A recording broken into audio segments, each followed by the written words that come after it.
Hello and welcome back to another video of mine. In this video I'm gonna read some romance books and I'll see how many I can get through. I have a little list and yeah, there's a lot. And yeah, probably I can't get through all of them, but I'll have to see. My daughter should have had a surgery yesterday, but that got cancelled because she was coughing and she needed to get like a stomach tube. But you can't do that if she's coughing too much because that's not really good when you have just done surgery in the stomach area. And she needs a stomach tube because she has cerebral palsy and cannot eat well. But my weeks are a little bit weird. I don't know how much time I'll have to read. Yeah, let's see. But I hope I have some time and that I'm not too bummed out. But then it's nice to read some romance books. Something nice and easy. And yeah. I think I have some great ones. The first ones I borrowed from the library. And the first one is called The Very Secret Society of Irregular Witches by Sangu Mandanna. And this one is about a witch. And she lives in England. And witches are not really supposed to meet up because they're worried that they will get exposed. So they do live quite isolated. But then she gets this offer to tutor some young witches, kids at this very weird house. I believe it's a story about chosen family. This is fantasy because it's about witches, but I think it's going to be a really good romance book as well. I'm not exactly sure, but that's why I'm reading this one. I do like the trope of like a chosen family, so I think this is gonna be great. I have started it. The next one is called 7 Days in June by Talia Williams, and this one is a bit more on the heavy side from what I know. I know it's about two teenagers that meet up and they have a little thing going on. And then they meet many years later at this writing event because they're both writers.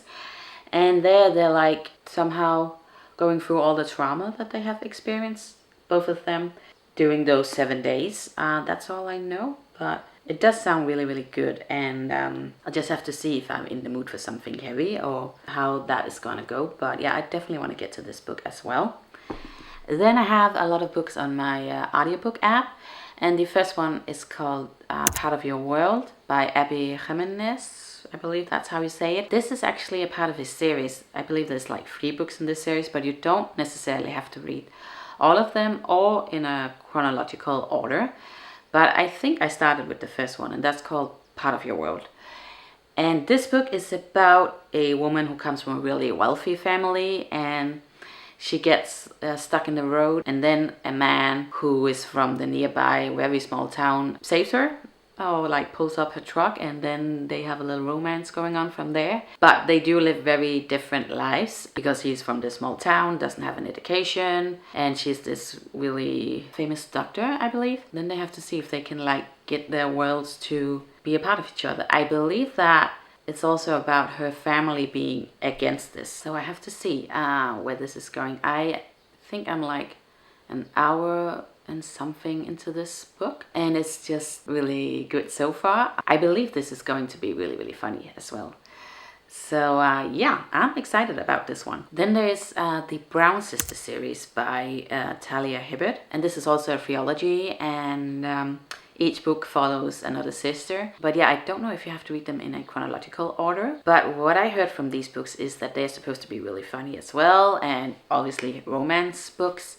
But I also heard that one of the characters has autism, and that the sisters in these books, they are not, you know, looking perfect.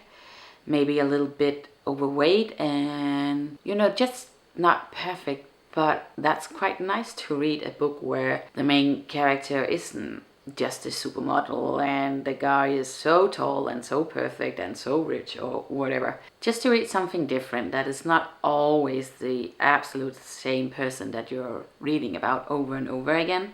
So yeah, I'm quite excited to see what these books can do. Yeah, I'm all here for it. That let's describe the real world, but let's also be inclusive of all the personalities that there is out there. So I'm really excited about this series. It was so popular a few years ago on BookTube, and I just heard great things about it. So yeah, I cannot wait. Then the next book is called Lessons in Chemistry. I believe this takes place in the 60s, and it's about this woman who is a single mother, and she works on this Good Morning television show where she cooks. But the reason why she's there is that she's so good with chemistry and cooking, so she can do some weird things. But yeah, then there's gonna be a romance somewhere. there. I believe it like touches the subject of equality because it is in the 60s, and I don't think it was an easy time to be a woman or even a working woman. So yeah, that's gonna be quite interesting, and there's also a movie, but I haven't watched that yet, so maybe I'll watch that after I have read this book. So yeah, that was that. Then the next book is called Alone with You in the Ether by Olivie Blake, and this book is also describing people with different personality disorders. I believe that the guy is like obsessed with either time travel or timelines or something about time, and that the woman in this story has, was it bipolar disorder, and they meet at this event and then they are writing to each other, and I think this could be a little bit more heavy as well, but I heard that it should be really, really beautiful. And I cannot wait to read this book. Again, it's a book where it's not such a typical romance book. It's nice to match it up a little bit. So yeah, that's all the romance books I have so far on my list. Maybe I'll read some other ones, but I think these are the books that I'm trying to read in this vlog, or at least some of them. And yeah, then I'll give you an update a little while later. Okay, I do have an update now, and let's start with Part of Your World by Jimenez. I finished that book and I really liked it. It was just so funny, especially when, what's the guy called? I'm not really good with names. But anyways, the main man character in this book, he's like naming all the animals he's like fostering. It's hilarious. And there's just so many good jokes in this one. I like it, it's really good. And the chemistry and the love story is really great. And there's also some serious topics in this book. Abusive relationships, mentally and physically, and how to break free from those. And yeah, that's also really important to talk about, because you cannot really save people in those relationships unless they wanted to be saved.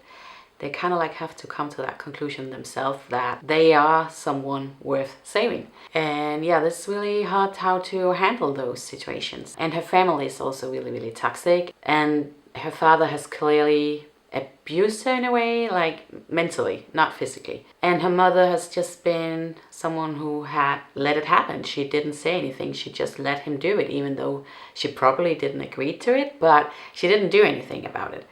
And she should have. Not that she's the really bad guy in this scenario, but she should have done something, and she didn't. And yeah, I really like the way that it put some perspective on how complicated this is for an adult person, and how you can maintain a relationship with your parents, or if you cannot. I overall really enjoyed this book, maybe like a 4.5 star. Yeah, then I read some more in The Very Secret Society of Irregular Witches, and I think this is gonna be great as well. I think I'm at page 67 now, so I'm not that far. Right now she arrived at the house and she's trying to get to know the girls, and where the love affair is going. I believe that's with like the girl's stepdad, foster dad, but he's really grumpy and she's not a grumpy person, so I believe it had that kind of like Sunshine and Mr. Grumpy vibe to it. So I haven't read that many books with that theme, so maybe that's gonna be good.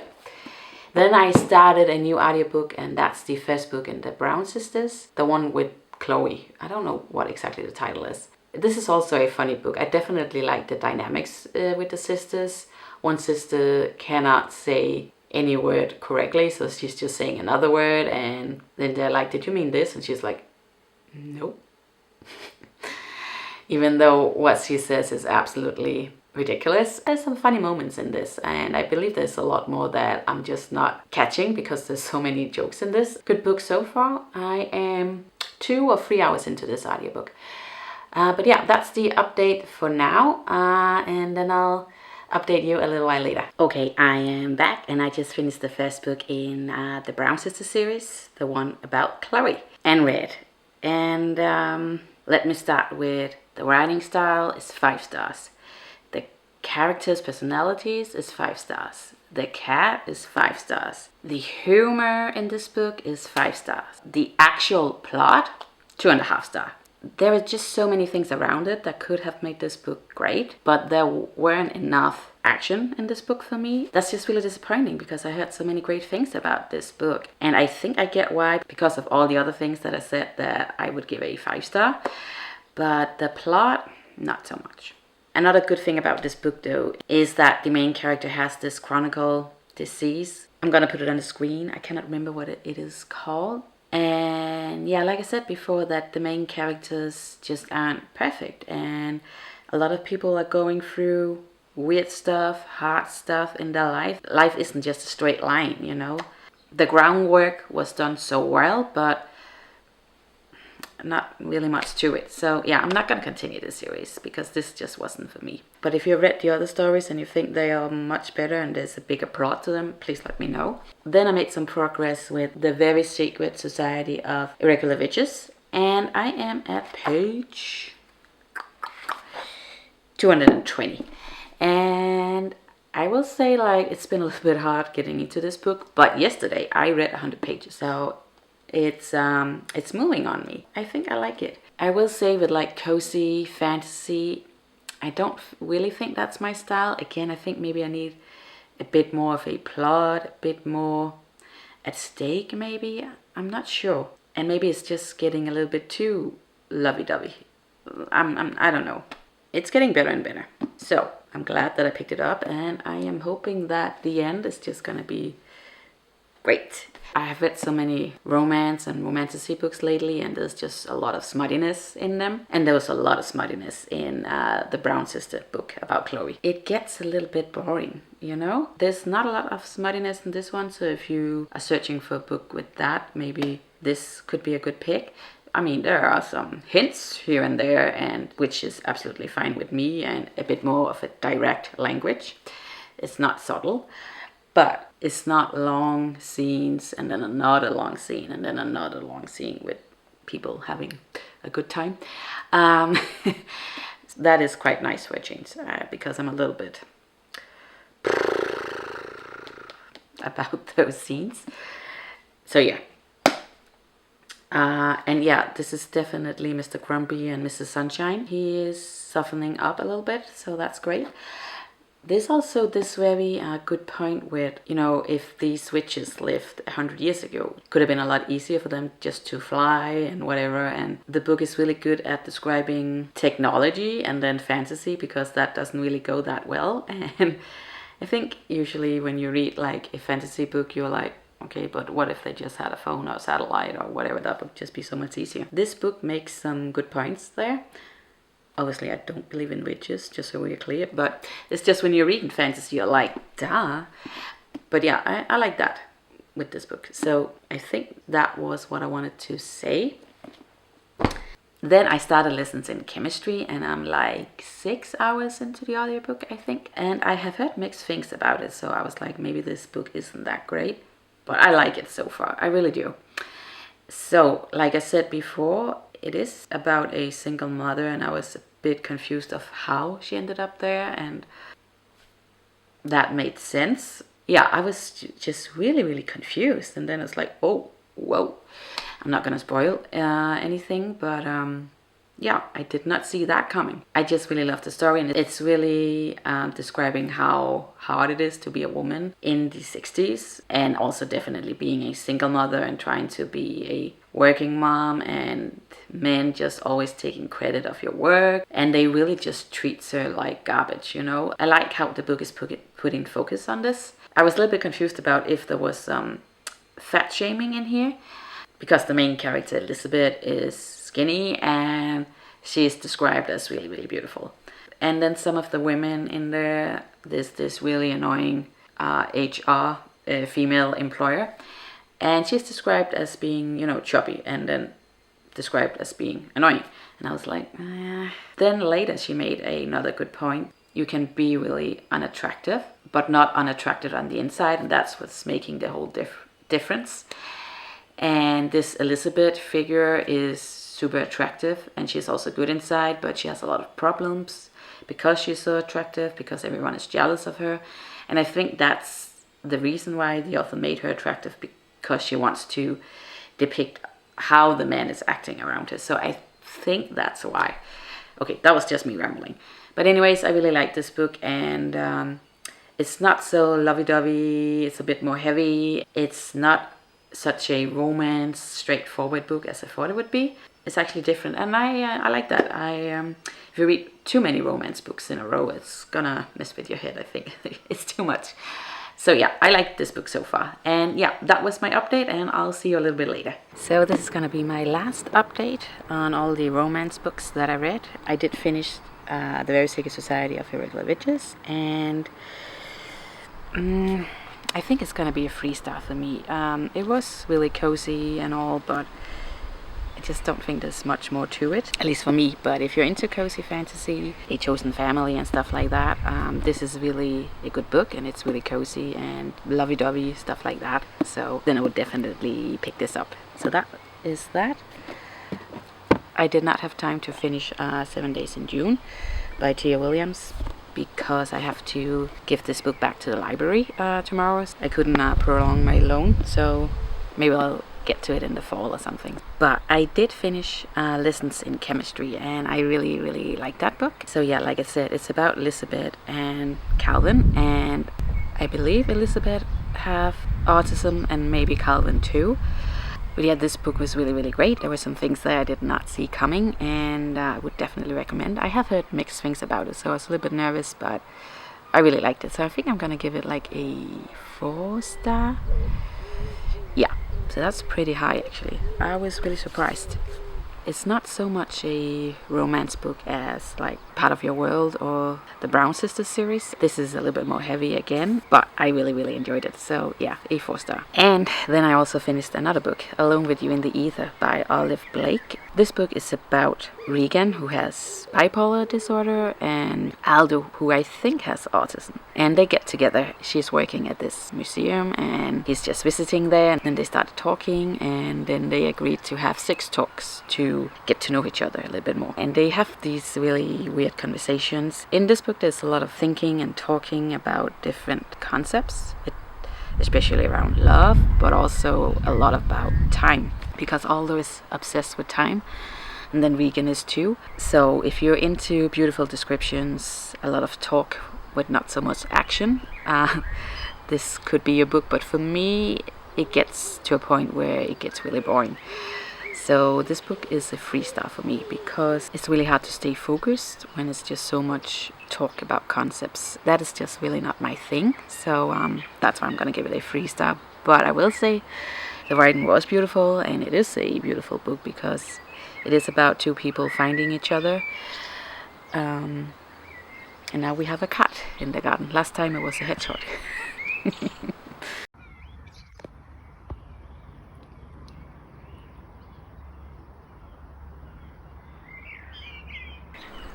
It's like a zoo out here. Where was I? I just think I needed a little bit more of a story, a little bit more action, and I didn't get that. So that's why I'm gonna give it a 3-star. But yeah, still a beautiful book, but just not for me. Oh, now I remember what I wanted to say. It's 2 people struggling, but they're still able to find love, and I really like that about the book. So, but yeah, that was it for all the romance books that I read. But I just thought I wanted to list up all the diagnoses that were in all of these books, because there was actually a lot. In the Brown Sisters series, Chloe has fibromyalgia, I think that's how you say it in English, and Red, I think, has maybe autism. And then in Alone with You in the Ether, Regan has bipolar disorder, and Aldo, I think, also has autism. And then in Lessons in Chemistry, Elizabeth and Calvin, I think maybe they both have autism as well. So it was quite nice to read about people not being what's it called, neurotypical. They are neurodivergent, definitely. But that's quite nice to learn. Definitely. So yeah, that is it. So how many books did I read? 5. So yeah, I hope you enjoyed this video, and I'll see you next time.